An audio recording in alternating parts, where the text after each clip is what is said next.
My name is Dina Lefkowitz, and I just first wanted to take this opportunity to thank Dr. Bohm and his team, Viviana, Julie, Teresa, Dr. Shapiro, Judith, for making this symposium happen today. My family is so incredibly grateful for the efforts that you are taking in order to further understand this disease. My husband and I have traveled from New York here today so that we could share our son Adam's story with you all. Adam was our firstborn son who lost his life to Degos disease on December 28, 2014 at the age of 4. Adam was our beautiful and very healthy little boy. Prior to his first symptom, he had never even had an ear infection before. He was always so quick and eager to laugh, and he had the kind of smile that reached his beautiful brown eyes. He loved his family, he loved to have fun, and he really, really loved sushi. He truly encompassed all that was good in Evan and I.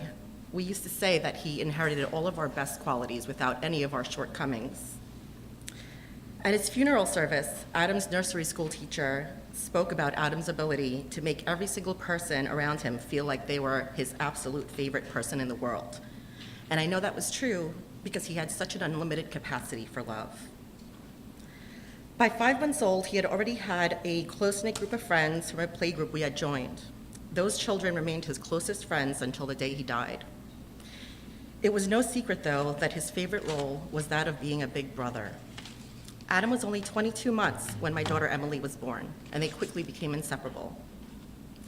Adam was Emily's protector and her best friend, and he was always able to get the biggest belly laughs out of her as an infant. We spent our days at the park and on playdates, at fairs, at the zoo, and having impromptu dance parties. We celebrated birthdays with dessert before dinner, and we loved spending time as a family. We led a fairly charmed life that Evan and I felt so incredibly blessed to have. Then came August 9th, 2014. I remember the exact date because that morning we had tickets to go see a children's show at the local museum. Adam, who usually loved attending plays, shows, movies, seemed kind of lethargic, and he complained about wanting to go home. Later that day, we had a gender reveal party for my best friend, and all of his little playgroup friends were there. And instead of wanting to play with him like he usually did, he complained about a headache and wanted to lay down as all his little friends played around him. We later learned that day that the children had been exposed to Coxsackie 2 days prior. So when Emily woke up the next morning with the classic Coxsackie blisters, we just assumed that Adam would follow suit. But his symptoms just stayed being the headaches and complaining also about some neck pain. We took him to the pediatrician, we took him to urgent care many times, and each time we were told, it's a virus, let it run its course, he'll feel better in a little while. Something about that didn't seem right to me, though, because if it were something that were viral, why were his symptoms worsening and not getting better? No one seemed to know how to answer that question. By now, the headaches began to interfere with his daily life. He was enrolled in camp, and at first, he didn't have the energy to walk into the house when he got off the camp bus. Soon, he didn't have the energy to go to camp at all. Evan and I finally decided that it was time to take him to the emergency room and get some real tests done. We went to the Winthrop Hospital near our house, and they did a CAT scan of his brain, and there they found that he had a subdural hygroma, which is a small collection of fluid, CSF fluid in his brain. We were told that it was probably due to a fall that he had had. Maybe he bumped his head at camp. It was probably something minor, something that we didn't even remember, and that it was the cause of the headaches, and as the brain reabsorbed the spinal fluid, the headaches would subside, and he would be better. Okay, fine. That was August 24th of 2014. Evan and I were just so relieved that we finally had an answer. We were discharged with the instructions to follow up with our neurologist and to schedule an outpatient MRI, which I don't know if you know anything about scheduling outpatient MRIs. It is incredibly difficult to find an outpatient facility that will schedule an MRI the next day under sedation for a 4-year-old. The headaches, of course, did not subside, but instead they got so bad that Adam started waking up in the middle of the night screaming, and we would have to piggyback Tylenol and Motrin all night just to get him through the night. In the mornings, he would wake up okay, so it was incredibly confusing for us. Finally, on September 10th, Adam attended his first and last day of preschool. That night, he woke up in such pain that Evan and I decided that it was time to take him to a different hospital. And we ended up at Cohen's Children's Hospital, where we lived for the next 4 months. For those 4 months, Adam and I lived in a vacuum with no real connection to what was going on in the outside world, except for what we saw outside a small hospital bedroom window, while Evan tried to struggle juggling a new job, going back and forth to the hospital, keeping our families updated, and being a single father to our then 2.5-year-old daughter, Emily. I spent my time trying to keep Adam's life as normal as I could in the hospital from a hospital bed. In between blood draws and MRIs, we played board games, we talked, we made goodie bags for his friends, made out of medical supplies like Band-Aids, alcohol prep bags, pads, and stickers that he would sweet talk out of the nurses and residents. All the while, we kept pushing the doctors for more answers. There were so many different doctors from so many different specialties coming into our room at all hours of the day and night. At any point in time, I would look up and see 30 residents, attendings from all different specialties, all just spewing out medical terminology, trying to figure out what was going on with Adam. We would constantly get conflicting opinions and courses of treatment, and it was on Evan and I to try to decide which of the two were the better option. How are we supposed to know, as young parents, whether IVIG was a good treatment or plasma, or chemotherapy? How are we supposed to make that decision without knowing? All the while, we were not making any headway on getting a diagnosis that made sense, and nor were his headaches getting under control. Specialist after specialist kept disappearing as they were unable to find an answer for us. And finally, we were just left with a rheumatologist and neurologist working on our case. A few weeks into our stay, Adam woke up with a slight limp. The chief of pediatrics that day pulled me aside, and he told me that he was confident that there was nothing wrong with Adam. He had 30 years of medical experience, and he believed that his limp was caused from being sore from laying in a hospital bed. He truly believed, as he put his arm on my shoulder reassuringly, that if I were to take Adam home, he would be better. Well, that doctor may have had 30 years of medical experience, but I was the expert on Adam. And that just did not make sense to me. Thankfully, the neurologist there agreed with me and ordered an MRI. And that's when we discovered that Adam had had the first of what would be upwards of a dozen strokes. It was then that finally all the doctors realized that there was something going on and I was not just some hysterical mother. They decided to do a brain biopsy, and we got our first real diagnosis: primary central nervous system vasculitis. Of course, it was the wrong diagnosis, but we didn't know that at the time. We were just happy to have a diagnosis and to start the course, and we started him on the standard course of treatment for vasculitis, which was the combination of the chemotherapy and the high-dose steroids. As you can see, the steroids drastically changed his appearance. He would get so upset when people would mention it. The chemo treatments and the extended hospitalization also started to affect his mood, too. The same boy who used to visibly perk up so much at the sight of his sister that the doctors requested that her visits be a part of his course of therapy could no longer tolerate the loud squeals of excitement that she would let out when she would see him. He could no longer tolerate being touched and hugged too tightly because his body hurt. Amazingly, though, his sweet and silly disposition still shined through. He would make Evan bring us boxes of munchkins so that he can hand them out to the nurses. and make him buy silly strings to shoot the doctors and phlebotomists that he didn't like. We had made a bucket list of things that he wanted to do when he got out of the hospital. Apple picking was number 1. A trip to Hawaii was number 2. As the weeks continued, we seemed to fall into the same classic pattern of headache, MRI, new stroke, chemo treatment, and steroids. His little body endured so much more than any person ever should. At this point, Evan and I started to question whether or not we had the correct diagnosis. None of the treatments were helping, but because his case was so unusual, we really didn't have that much to draw upon as for a basis for comparison. So we just kept advocating and trying to make the best choices with the limited knowledge that we had under impossible circumstances, even though we kept being dealt blow after devastating blow. He ended up developing third nerve palsy and lost use of one eye. But that didn't really stop him. When he asked me what was wrong with his eye, I told him, buddy, it's a little bit tired, so it had to close, but the doctors are working really hard to fix it. And he just looked at me and he said, okay, mommy. And he looked up at the TV where they had his show on, and he just took his hand and lifted his eyelid, and that's how he dealt with it. And that was really how he dealt with everything during his hospitalization, just so agreeable. He was just so easygoing.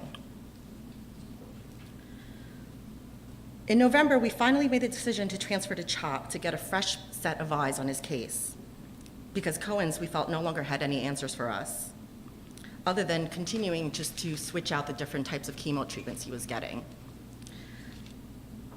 By the time that we got to CHOP, he was neutropenic, so we were in isolation. We were under the care of some pretty amazing doctors, but his quality of life really went downhill. We were no longer able to even have the distraction of the hustle and bustle of the PICU because we were now completely alone. It wasn't until Dr. Burnham, the rheumatologist at CHOP, came onto our case that we finally looked into diseases that mimicked CNS vasculitis, and he finally suggested Degos disease as a possibility. At this point, it had been almost 4 months since the first onset of symptoms. At first, in our team meeting, the other specialist pushed back really hard at this suggestion because at this point, he had not presented with the typical Degos lesions or with any kind of abdominal pain. But thankfully, Dr. Burnham was willing to think outside the box. It was just by sheer coincidence then that Adam's first Degos lesion appeared around the time that Dr. Burnham had suggested it. So when Dr. Burnham came in to do a physical exam, they did find the first lesion, they biopsied it, and we were able to finally get the correct diagnosis. The initial relief that we felt upon getting the diagnosis was quickly replaced by fear. Words like terminal and malignant came up in our searches. And although we had expedited getting Adam the treprostinil and eculizumab, and were able to get it through the insurance companies, the drug companies on a compassionate care basis, he didn't seem to be quite responding the way that we had hoped. His condition worsened.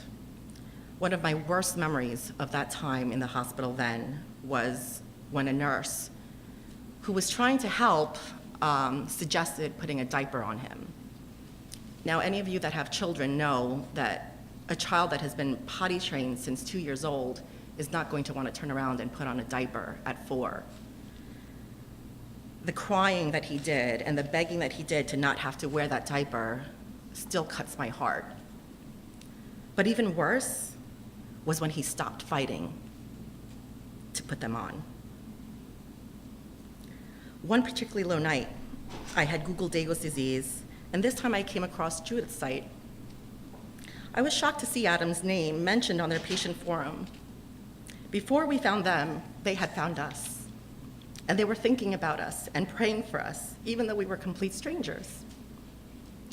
I've come to realize it's because Degos disease is so rare that those of us who are affected by it are really a family of sorts.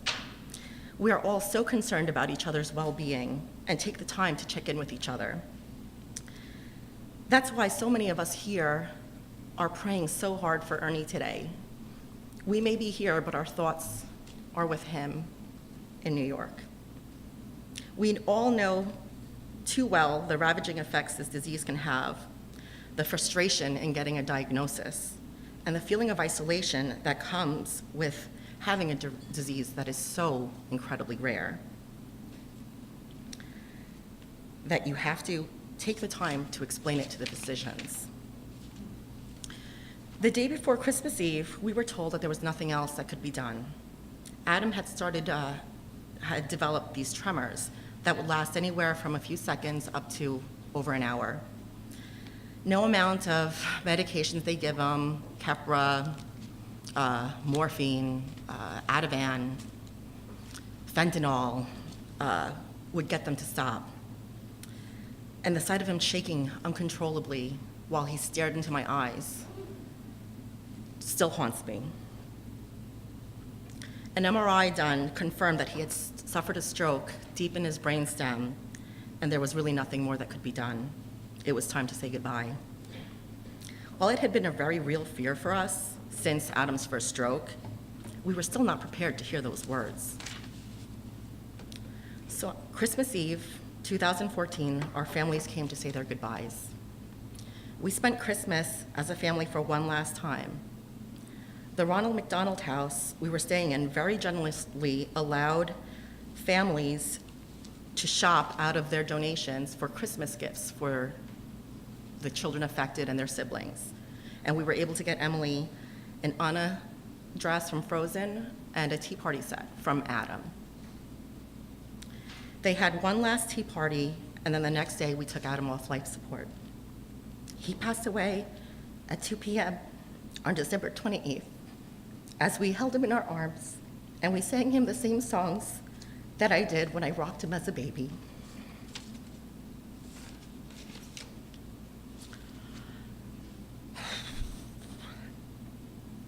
When Adam and I went to the hospital, we weren't the only ones that were affected. We left behind a very confused and scared 2.5-year-old girl. Literally overnight, she woke up and her entire life was turned upside down. She was bounced from house to house, whichever friend could pitch in to help her and watch her. And when I came home, and while I came home, her brother never did. She still bears the scars of this loss, even though she was so young at the time. For a long time after we came home from the hospital, she was having nightmares and would not sleep anywhere except in between Evan and I. During bedtime on the night of her 6th birthday, this past January, she asked me if she would live to see her 7th birthday or if she would die like Adam. She has a very, very real fear of one of us dying. In fact, just today, Evan's been getting calls all day from the nurse about her complaining about belly aches because she's so nervous that we're here. On the other hand, she has also become such an empathetic and compassionate and loving young girl who has the biggest heart. She already plans to become either a teacher or a talking doctor, as she likes to call therapists, just like I plan to, because she wants to help other children who have suffered a loss.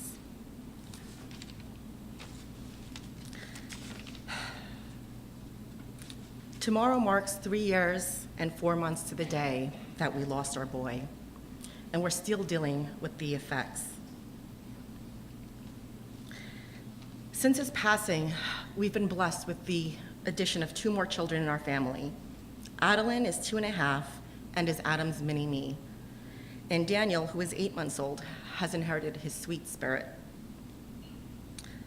But there are still times like last month when we celebrated Adam's 8th birthday in heaven, and I came to the realization that we've celebrated just as many birthdays together as we've had apart. That makes me realize we still have so much more healing to do. These days, we do our best to honor Adam by keeping his memory alive in our family, by cherishing the time we spend with our children and loved ones, and by doing our part to raise awareness for this awful disease. We share his story whenever we can because we have come to realize just how important it is for early diagnosis and treatment. We never want anyone to have to go through what we did or what Sandra did or what any of us did, where we have to wait months, sometimes even years for a diagnosis, all in the while allowing this disease to progress to a point where you might not come back.